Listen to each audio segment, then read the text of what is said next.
Two visual elements that are used in this painting are texture and shape. And the way the artist depicts texture is by painting highlights and shadows on the shirt, so it looks as if the fabric has a natural flow to it.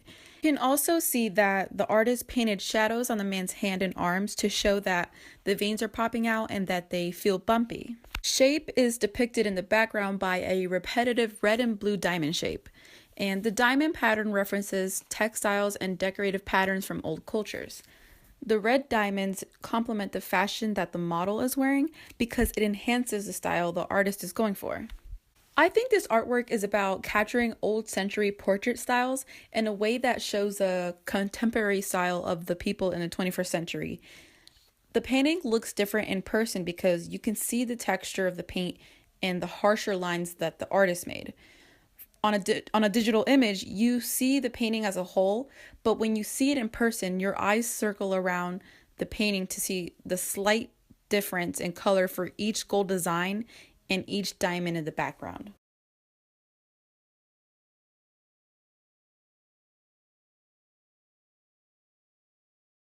This is an abstract painting because of the way the tree was painted, the way the mountain was painted in a certain color block style, and because of the different shapes in the painting. You can still see that the features of the people intend to look like real people, although the woman's arm is much bigger than it normally should be. This painting wouldn't necessarily be non-representational as a whole because the shape of the paintings and the shape of the shirt, the tree, the people, the fish, and the cloth represent realistic objects. As in other non-representational artworks, you kind of have to look hard to see what certain objects are, or unless the artist makes it obvious. But in this painting, you can tell that these objects look realistic, but yet their surroundings have been abstracted in a non-representational way. So in a way it is, but the idea of the painting is a very dreamlike, abstract style. The different shapes and patterns create a mood of chaos, intensity, and gives the painting a very dramatic look.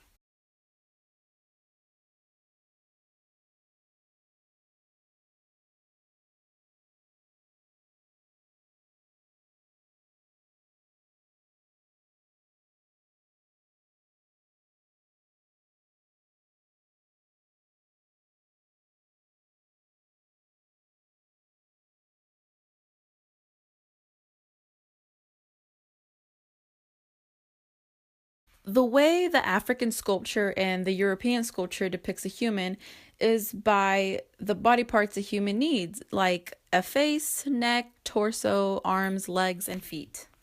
And they're both similar because they both have human-like features. But they're different in the way that the European sculpture is much more realistic because the body is proportionate and it has more texture in the hair and folds of the fabric. The African sculpture is abstracted because the torso and arms are twice as long than normal length of a human, and the forearm is a third of the size of the arm and torso.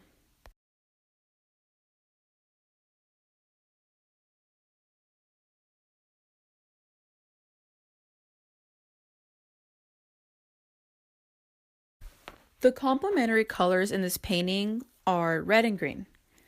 I believe the artist used red and green in the painting because opposite colors make a painting more vibrant, and the red and the green complements the balance the artist was going for because they place the people in a way that leads the viewer's eyes to the woman in the middle, and it exaggerates the focal point.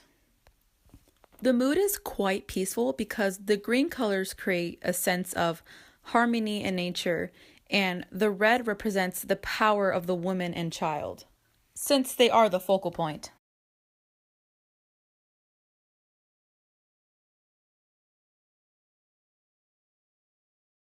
My favorite piece in the museum is this one called Judith and Holofernes because of the amount of flowers that were painted and the way that every flower is painted slightly different and that they're facing different ways. And I also love how even though the background is a design rather than a landscape, the artist still captured shadows from the arm onto the dress. I find the amount of flowers compelling because it's a pattern, but then there's an overlap of vines and flowers on top of the woman's dress. I like how only one major vine is painted over the dress because had there been more than one, it would have been overdone. I believe this painting has to do with woman's position in power because the title relates back to a story of a woman who cuts off the head of a man who is trying to destroy her town. I've read that some people think that the artist is racist because it's a black woman decapitating a white woman, but the artist said in an interview that his artworks have to do with power and who has it. And he also said that he painted this to give black women a chance in the history of art and that someone needs to broaden the conversation of gender in the art community. I believe that education in the history of art is the value of world art museums. Having artworks from all over the world available in North Carolina is useful because it brings in history that North Carolina doesn't have. The artworks bring in European and African works of art that probably would not have been found in North Carolina. And seeing artworks in person shows the time and effort that these artists went through to create a piece. In pictures, all you see is the artwork as a whole, but in person, you really get to capture the moment and see the textures that bring the artwork together. State funding for the North Carolina Museum of Art is a good use of government funding because North Carolina has many structures that tell the history of North Carolina, but it is important to bring in history from all over the world that can teach people through art rather than books.